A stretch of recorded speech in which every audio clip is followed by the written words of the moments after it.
కార్తీక మహాపురాణం మొదటి రోజు పారాయణం. విఘ్నేశ్వరుని ప్రార్థన.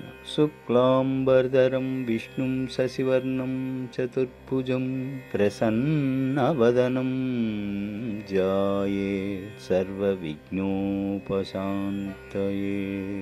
పూర్వం నైమిసారణ్యమునకు సూత మహర్షి రాగా ఆయనను సౌనకాది మునులు సత్కరించి సంతుష్టుని చేసి కైవల్యదాయకమైన కార్తీక మాస మహాత్మ్యమును వివరించి ధన్యులను చేయమని కోరిరి. వారి కోరికకు సంతసించి వ్యాస శిష్యుడైన సూత మహాముని, సౌనకాదులారా, మా గురువు గారైన భగవాన్ వేదవ్యాస మహర్షుల వారు ఈ కార్తీక మాహాత్మ్యాన్ని అష్టాదశ పురాణములలో కాంద పద్మ పురాణములు రెండింటా కూడా వక్కాణించి ఉన్నారు. ఋషిరాజైన శ్రీ వశిష్ఠుల వారిచే రాజర్షి అయిన జనకునకు స్కాంద పురాణములోను, హేలావిలాస బాలామణి అయిన సత్యభామకు, లీలామానుష విగ్రహుడైన శ్రీకృష్ణ పరమాత్మచే పద్మపురాణములోను ఈ కార్తీక మాహత్యము సవిస్తారముగా వివరింపబడినది.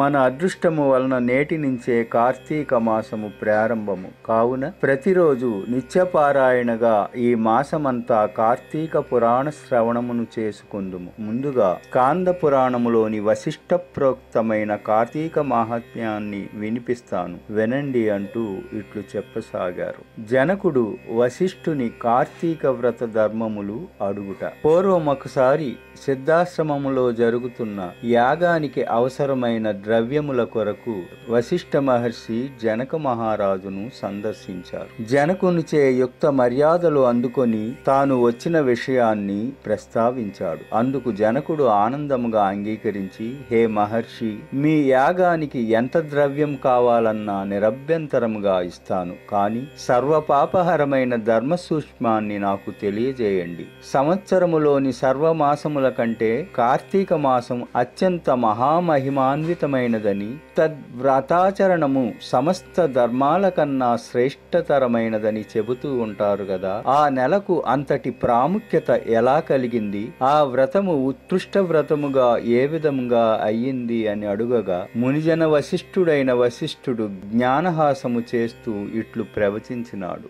జనకరాజా, పూర్వజన్మలలో ఎంతో పుణ్యం చేసుకుంటే గాని సత్వశుద్ధి కలుగదు. ఆ సత్వశుద్ధి కలిగిన నీ వంటి వారికి మాత్రమే ఇటువంటి పుణ్యప్రదమైనది, వినినంత మాత్రము చేతనే సకల పాపాలను అణచివేచేది అయిన కార్తీక మహత్యమును వినాలనే కోరిక కలుగుతుంది. విశ్వశ్రేయాన్ని దృష్టిలో ఉంచుకొని నీవడిగిన సంగతులు చెబుతాను విను. ఓ విదేహ, కార్తీక మాసములో సూర్యుడు తులా సంక్రమణముతో ఉండగా సహృదయతతో ఆచరించే స్నాన దాన జప పూజాదులు విశేష ఫలితాలు ఇస్తాయని తెలుసుకో. ఈ కార్తీక వ్రతాన్ని తులా సంక్రమణాదిగా గాని శుద్ధ పాడ్యమి నుంచి గాని ప్రారంభించాలి. ముందుగా సర్వపాపహరం పుణ్యం వ్రతం కార్తీక సంభవం నిర్విఘ్నం కురు మే దేవ దామోదర నమోస్తుతే అని ఈ శ్లోకాన్ని పఠించాలి. ఓ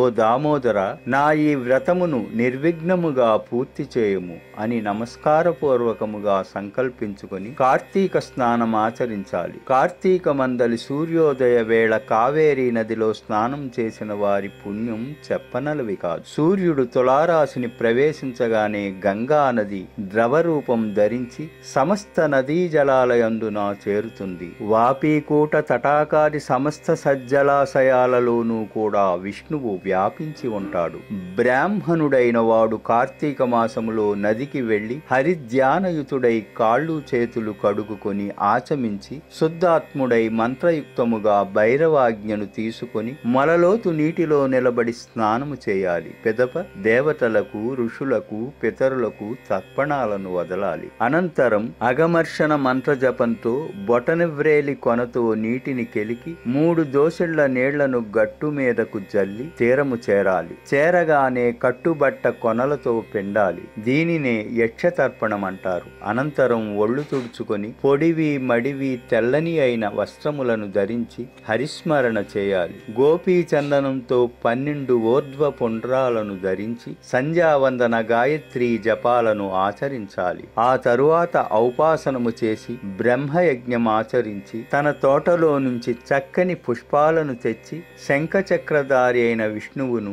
సాలగ్రామమందు ఉంచి సభక్తిగా షోడశోపచారాలతో పూజించాలి. అటు పిమ్మట కార్తీక పురాణ పఠనమును గాని శ్రవణమును గాని ఆచరించిన వాడై స్వగృహాన్ని చేరి దేవతార్చన వైశ్య దేవాదులను చేసి భోజనము చేసి ఆచమించి పునః పురాణ కాలక్షేపం చేయాలి. సాయంకాలము కాగానే ఇతర వ్యాపారాలన్నిటినీ విరమించుకొని శివాలయములో గాని విష్ణువాలయములో గాని యథాశక్తి దీపాలను పెట్టి అక్కడి స్వామిని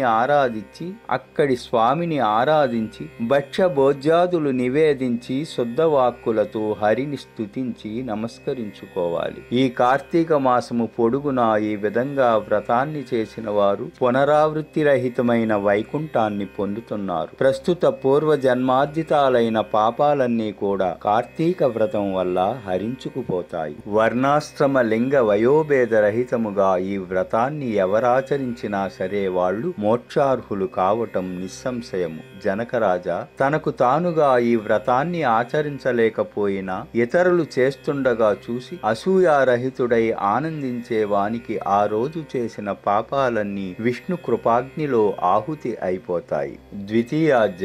ద్వితీయాధ్యాయము కార్తీక సోమవార వ్రతము. వశిష్ఠ ఉవాచ. హే జనక మహారాజా, వినినంత మాత్రము చేతనే మనోవాక్కాయముల ద్వారా చేయబడిన సర్వ పాపాలను హరింపజేసే కార్తీక మహాత్మ్యాన్ని శ్రద్ధగా వినుసుమా. అందున ఈ నెలలో శివప్రీతిగా సోమవారం వ్రతము ఆచరించేవాడు తప్పనిసరిగా కైలాసాన్ని చేరుకుంటాడు. కార్తీక మాసంలో వచ్చే ఏ సోమవారము నాడైనా సరే స్నాన జపాదులను ఆచరించిన వాడు 1000 అశ్వమేధాల ఫలాన్ని పొందుతాడు. ఈ సోమవార వ్రత విధి 6 రకాలుగా ఉంది. మొదటిది ఉపవాసము, రెండవది ఏకభుక్తము, మూడవది నక్తము, 4 అయాచితము, 5 స్నానము, 6 తిలాదానము. ఉపవాసము. శక్తి గలవారు కార్తీక సోమవారం నాడు పగలంతా అభోజనముగా గడిపి సాయంకాలమున శివాభిషేకం చేసి నక్షత్ర దర్శనానంతరము తులసి తీర్థము మాత్రమే సేవించాలి.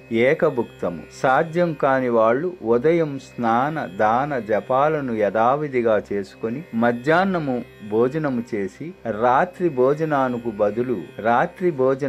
బదులు శైవ తీర్థమో తులసి తీర్థమో మాత్రమే తీసుకోవాలి. నక్తం.